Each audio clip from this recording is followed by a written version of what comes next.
Assalamualaikum warahmatullahi wabarakatuh. Perkenalkan, nama saya Safitri dengan NIM A1A12221 kelas A. Saya dari kelompok 1 ingin mempresentasikan makalah kami yang berjudul Integrasi Ekonomi Nasional. Di sini saya akan membahas tentang kendala integrasi ekonomi internasional. Integrasi ekonomi internasional telah menjadi topik yang semakin penting dalam beberapa dekade terakhir, dengan negara-negara di seluruh dunia mencari cara untuk meningkatkan perdagangan dan investasi lintas batas. Namun ada sejumlah kendala yang dapat menghalangi proses ini. Di presentasi ini saya akan mengeksplorasi beberapa kendala utama yang dihadapi negara-negara dalam mengintegrasi ekonomi internasional dalam ekonomi global. Langsung saja pada kendala integrasi ekonomi internasional.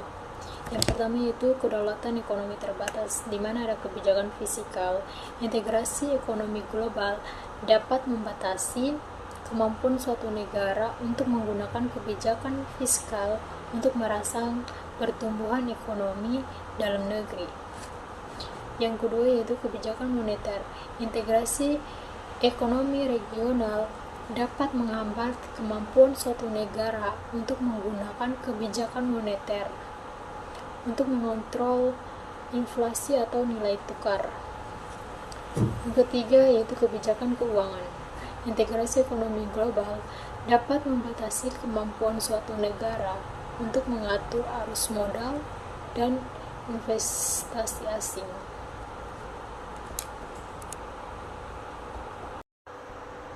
Lanjut pada poin kedua, tantangan harmonisasi kebijakan ekonomi, di mana ada kompetensi global.